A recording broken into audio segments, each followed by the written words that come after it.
Gracias por acompañarnos en este nuevo capítulo de Salud Total, atravesando nuestro 21º aniversario.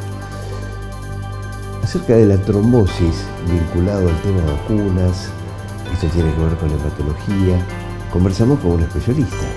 Nos referimos al doctor Carlos Allen García, integrante del staff de Clínica 25 de Mayo. Por otra parte, el HPC, el Hospital Privado de Comunidad, celebra sus 50 años de vida. Esto se hizo y se realizó en el Teatro Retronador. Esto de algún modo fue un homenaje y un reconocimiento a sus fundadores. Todo esto y mucho más en este capítulo de Salud Total que ya comienza.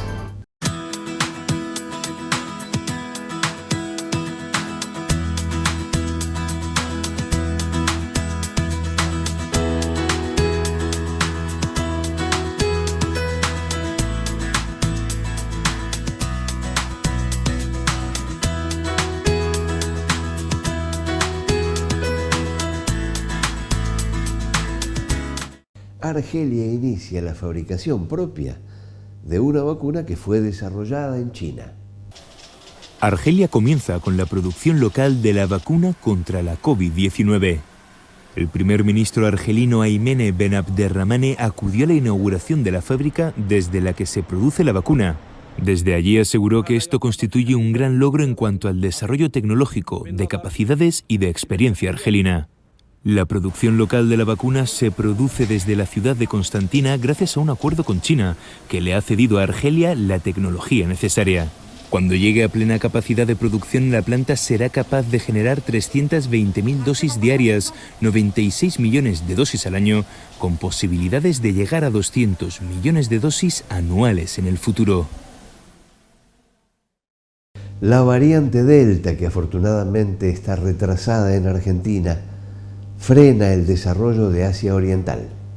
La recuperación económica tras el primer año de la pandemia en Asia Oriental y el Pacífico se está viendo frenada por la expansión de la variante Delta de la COVID-19, apunta este martes el Banco Mundial. El organismo mundial señala en un informe titulado La larga COVID que la actividad económica de la región comenzó a perder fuerza en el segundo trimestre del año, lo que ha obligado a revisar a la baja la previsión de crecimiento del Producto Interior Bruto anual de muchas de las naciones. Mientras el crecimiento de China se estima en un 8,5% frente al 8,1% previsto en abril, el resto de la región en conjunto rondará alrededor del 2,5%, casi 2 puntos porcentuales menos que el crecimiento estimado en el informe de abril, apunta el Banco Mundial.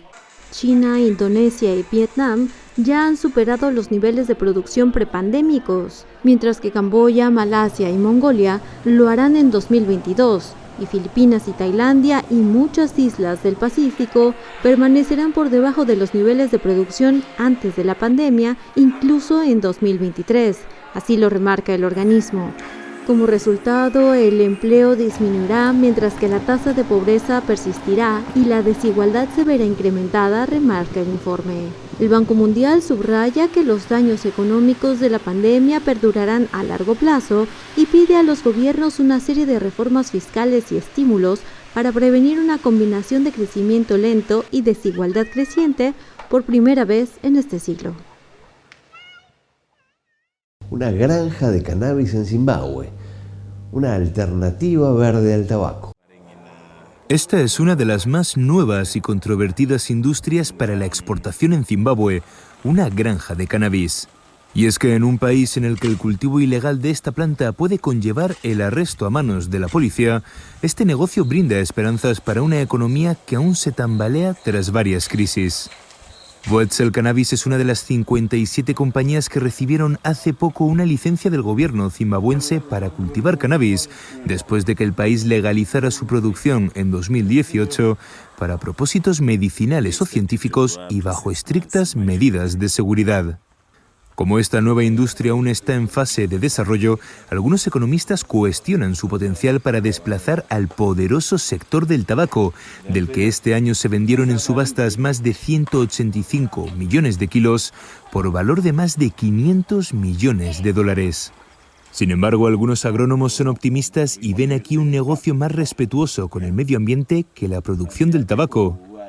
Y es que cada año Zimbabue pierde decenas de miles de hectáreas de bosque a manos de los agricultores de tabaco, que queman la madera en el interior de grandes cobertizos para secar sus hojas, mientras que los tallos de cannabis solo requieren que los dejen colgados durante un tiempo para deshidratarse. El HPC, Hospital Privado de Comunidad, celebra sus 50 años de existencia a través de un homenaje y un reconocimiento a sus fundadores, realizado hace días en el Teatro Tronador. En 1971, la institución de HPC se gestó como una organización moderna, con énfasis en la innovación técnica, formación profesional, investigación, desarrollo y participación directa de la comunidad en la gestión. Esto se realizó en un especial y emotivo homenaje en el Teatro Tronador, además de la entrega de diplomas a los egresados de los programas docentes del HPC, en donde hubo homenajes y reconocimientos. El doctor Miguel Stati, actual presidente del Consejo de Administración de Fundación Médica Mar del Plata, hijo además de uno de los mentores del proyecto de creación del HPC, resaltó el rescatar una vocación profunda de gente que en su momento pensaba en una medicina diferente. Y para la época era algo atípico de pensar. Pero lo hicieron, dice Stati. Lo desarrollaron y hoy estamos más que satisfechos de cómo se han desenvuelto en las diferentes épocas, crisis y últimamente en la pandemia. El doctor Fernando Santomil, vicepresidente del Consejo de Administración de Fundación Médica Mar del Plata, por otra parte agregó: es muy emocionante y lleva a la reflexión esta tarde de homenajes y egresos, porque pienso en los principios fundacionales, retrocedo en la línea de tiempo y me doy cuenta de aquellos que creyeron en otro modelo de salud, de asistencia médica y de atención hospitalaria que configuran este hospital de comunidad. En la ceremonia estuvieron presentes la secretaria de Salud del Partido de General Pueyrredón, Viviana Bernabei, y el obispo de Mar del Plata, Monseñor Gabriel Mestre, funcionarios municipales, representantes de entidades de la salud del ámbito público y privado, reconocidas autoridades de instituciones educativas de la ciudad de Mar del Plata, empresarios e integrantes de medios de comunicación.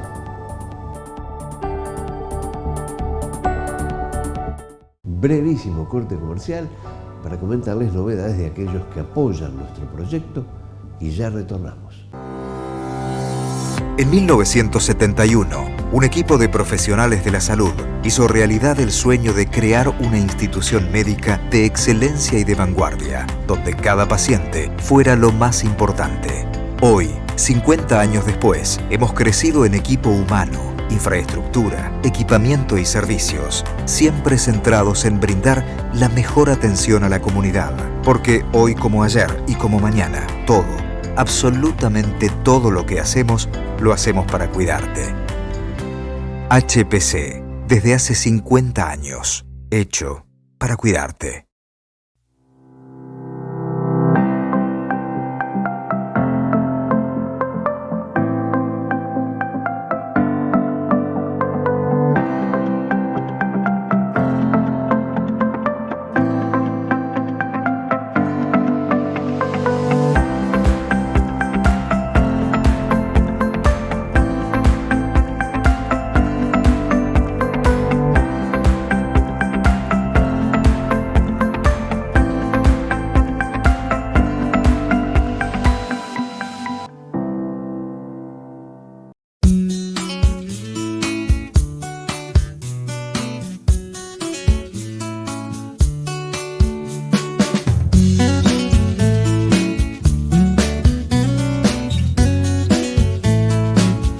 Una feria de virtualidad, la Tokyo Game Show, apuesta a raíz del COVID a la semipresencialidad. Este es el informe. La feria de videojuegos Tokyo Game Show arranca con un formato semipresencial, con un programa de conferencias íntegramente online y una plataforma de realidad virtual para los aficionados. Periodistas e influencers, los únicos con posibilidad de entrar físicamente, volvieron al centro de convenciones Makuhari Messe de Chiba, al este de Tokio, para conocer y probar las novedades del sector y asistir a algunas de las charlas y conferencias que podrán seguirse en línea en su totalidad y de forma gratuita.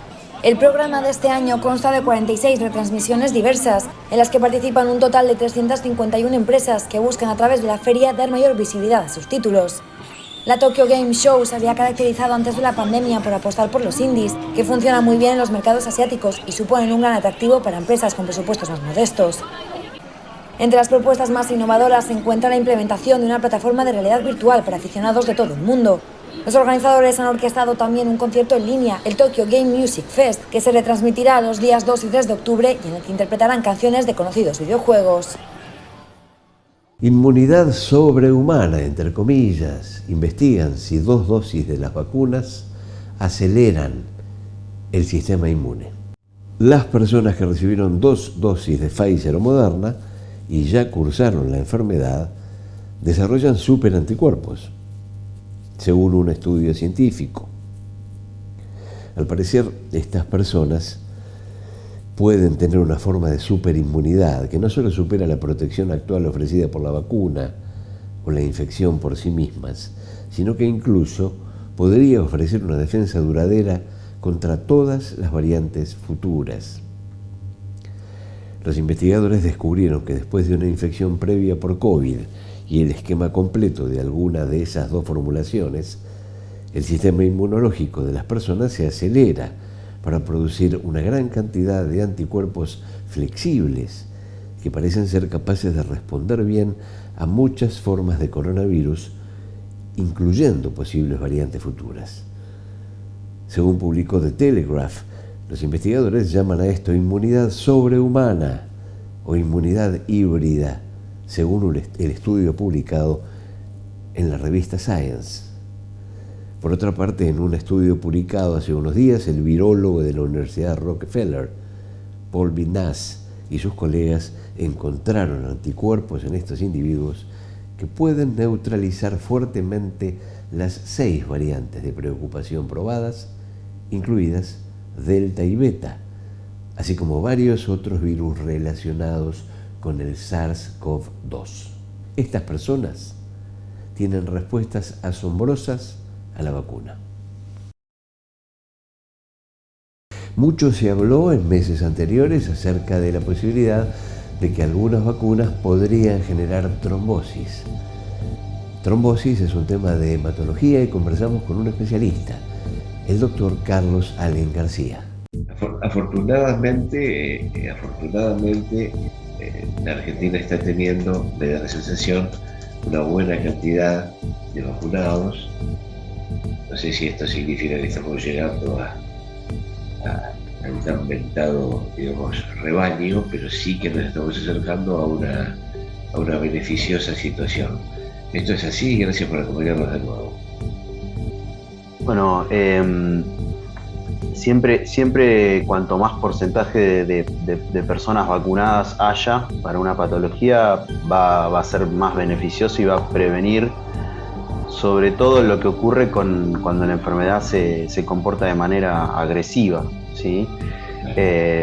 Nosotros por ahí de otras epidemias y otras pandemias pasadas hemos aprendido que la vacunación secuencial, primero de grupos de riesgo y de ser necesario de ampliado hacia otros sectores, hace que una enfermedad que al inicio se puede, digamos, transmitir en una cantidad importante de muertos, posteriormente no es que la patología desaparece, pero sí lo que desaparece es la agresividad de la patología y permite que la mayoría de las personas o la gran mayoría de las personas transcurra un eventual contagio sin complicaciones o con la menor cantidad posible de complicaciones. Y bueno, desde que se empezó la etapa de vacunación, no solo en Argentina, sino en todos lados, se observó que si bien por momentos no se han podido cortar las cadenas de transmisión, sí se ha disminuido bastante la necesidad de complejidad para atender a los pacientes. Y bueno, creo que el primer objetivo a cumplir es ese, y si después se logra una sólida inmunidad de rebaño, que también todavía está en evaluación cuánto dura el efecto defensivo de una vacuna. Bueno, en esos casos sí se puede pensar en que esta enfermedad que nos ocupó toda la atención durante el último año y medio, finalmente nos deje un poquito más en paz. Claro, Carlos, ¿habría alguna información en la actualidad vinculada a la duración del efecto de la vacuna? No, hay muchas preinformaciones.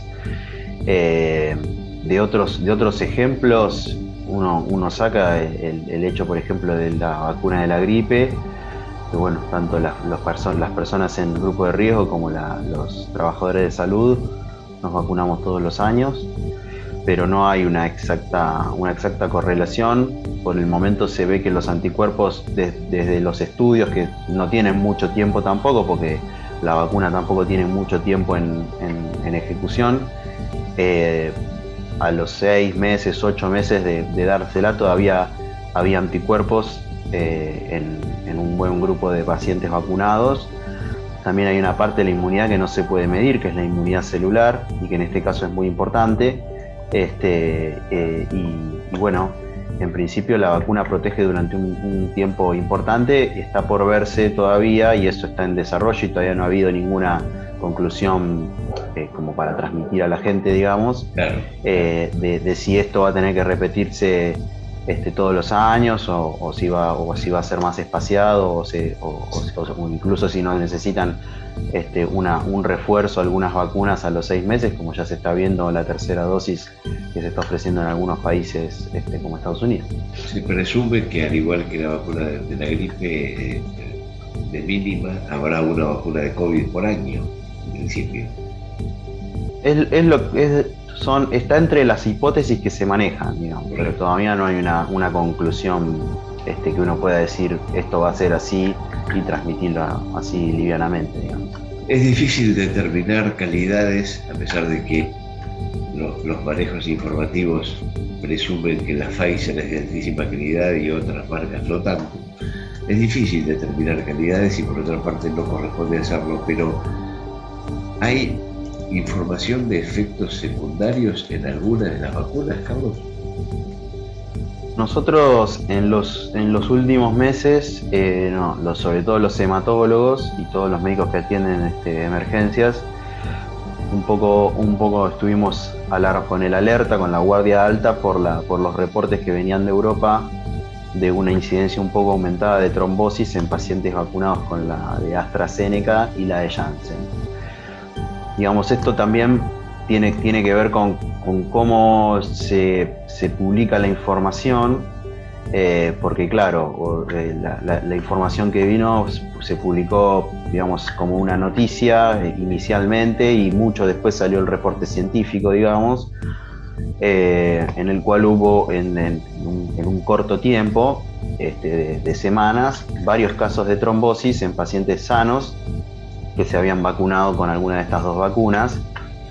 Y bueno, después, habiendo hecho un análisis más exhaustivo, se vio que la incidencia entre el total de todas las personas vacunadas con esa vacuna, con esas dos vacunas, y la incidencia de trombosis, la verdad que era bastante baja, era inferior del orden de menos del 0,01% entre todos los vacunados, comparado a una tasa de trombosis relacionada con la enfermedad que es muy alta. Va del 1% en los pacientes que no tienen ninguna complicación, o sea, los pacientes ambulatorios que están en la casa, hasta el 20% en los pacientes más graves que requieren de terapia intensiva pueden tener trombosis. Establecer la relación directa entre la vacunación y la trombosis es muy complicado, porque la trombosis en sí es una patología muy frecuente y puede aparecer, digamos, puede aparecer sin necesariamente tener un estímulo como puede ser la vacuna. Así que bueno, todavía está por verse realmente el peso que pudo haber tenido la vacuna para que se desarrolle esto. ¿Podemos contarle a la gente en términos sencillitos cuál es la diferencia entre la vacuna convencional es decir, el método de aquellas vacunas que nos damos desde que somos chicos y esta novedad del ARN mensajero? Sí, bueno, tradicionalmente las vacunas para los virus, ¿sí? Estaban formadas por pequeñas partes de un virus, ¿sí? Los virus son básicamente una combinación de material genético, ADN o ARN, y una envoltura de proteínas. Tanto de un virus debilitado en laboratorio, que se llama virus inactivado, como de la descomposición de ese virus y tomando algún componente proteico. De esas dos formas se han hecho la mayoría de las vacunas que hemos tenido actualmente. La racional de eso es que tanto un virus inactivado que no produce enfermedad como una parte del virus como una parte proteica pueden estimular las defensas para que se produzcan defensas contra ese virus y inmunizar a la población. Vivir con fibrosis pulmonar. Fibrosis significa literalmente cicatrización en los pulmones. Hay miles de casos en Argentina. La enfermedad se diagnostica generalmente entre los 50 y los 80 años. El síntoma más frecuente es la falta de aire. Algunos tienen tos difícil de tratar. Con el tiempo, algunos pacientes pueden necesitar oxígeno suplementario para elevar los valores bajos de oxígeno en la sangre, aliviar la falta de aire o mejorar la capacidad de ejercicio. La Fundación Enfisema recibirá consultas, asesorará pacientes, entregará información y, si fuera necesario, realizará estudios en forma gratuita. También se informará a pacientes y familiares sobre nuevas oportunidades de tratamientos y sobre el estudio de investigación Cephirus, que se está realizando en la Fundación y en otros países del mundo. Para mayor información, comunicarse al teléfono 223-410-8383 o en www.fundacionenfisema.org.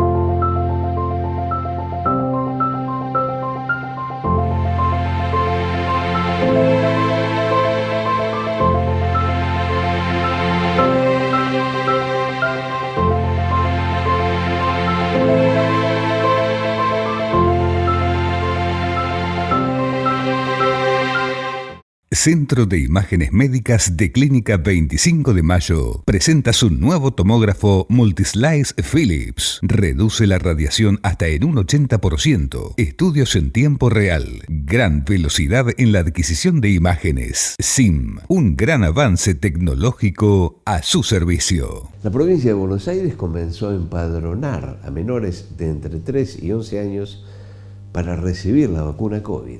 Desde la plataforma tradicional Vacunate PBA, padres y tutores ya pueden inscribir a los chicos a fin de que reciban la primera dosis de Sinopharm, que ayer autorizó la ANMAT. Fue uno de los anuncios más esperados por los principales expertos en materia sanitaria y se trata de la aprobación de la vacuna para menores, a fin de ampliar el escudo social y protector que tienen las inoculaciones frente al coronavirus y poder finalmente derrotar la pandemia. Finalmente, la vacuna Pfizer-BioNTech es segura para chicos de entre 5 y 11 años. La vacuna de Pfizer-BioNTech contra el coronavirus es segura para los niños de 5 a 11 años. Eso indican los resultados de un estudio anunciados el lunes por ambos laboratorios. Según las compañías, los inmunizantes administrados a esta población contienen 1/3 de la dosis aplicada a colectivos de mayor edad, pero generan una reacción comparable a la observada en los pacientes de entre 16 y 25 años. Se trata de los primeros datos clínicos para este grupo de edad. Son resultados parciales de un estudio realizado a 4.500 niños de entre 6 meses y 11 años en Estados Unidos, Finlandia, Polonia y España. Las dos empresas esperan publicar en el cuarto trimestre los resultados de la franja entre 2 y 5 años y de 6 meses a 2 años, que recibieron dosis aún menores. Muchos dolores corporales se resuelven a partir de la confección de plantillas computarizadas. Este es el informe con el licenciado Marcelo Igarza. Lo que nosotros tenemos es la plantilla tradicional ortopédica y el distinto tipo de pacientes y de pie. En particular, el paciente diabético es un paciente que tiene que tener mucho cuidado para lo que es el cuidado del pie particularmente. Entonces hoy en día hay materiales que son más blandos, que se deprimen y que son específicos para que el pie tome la forma, se deprima, proteja si hay una úlcera o si hay una lastimadura, como ser las plantillas viejas de cuero que venían cosidas, lastimaban el pie, dejaban marcas. Entonces el hilo de nylon. Entonces hoy en día viene un material que se llama Plastazote, que es un material que es depresible, es una mezcla de gomas especiales importadas que lo que hace es deprimirse y hace que el paciente camine con un mejor confort y se pueda corregir sobre el paciente. Y lo que permite es dar un acolchado y una mejor durabilidad a la plantilla y al pie del pie diabético. El paciente se acerca a pedir un turno con la receta del médico, nosotros interpretamos la receta del médico, a veces hasta hacemos algún informe por si vemos algo distinto y lo que hacemos es acompañar la receta con el estudio y hacemos la plantilla.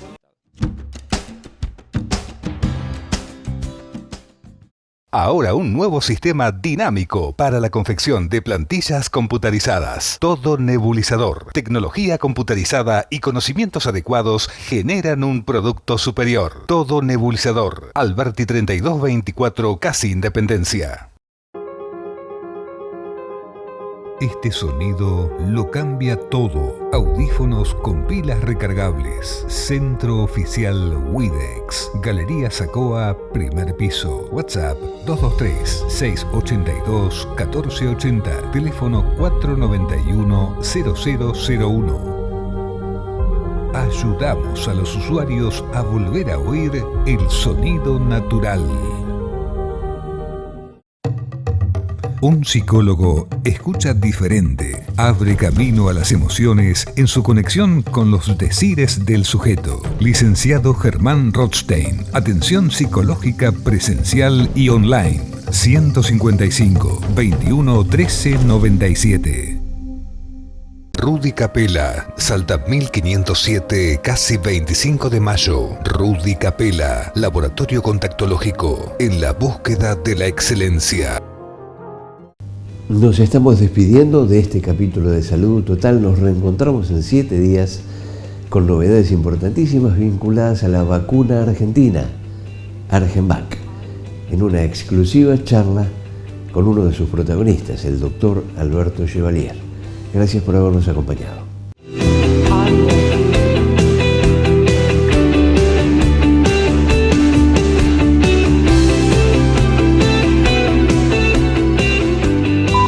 La producción de este programa es miembro de Caprica, Cámara Argentina de Productores y Realizadores Independientes de Contenidos Audiovisuales.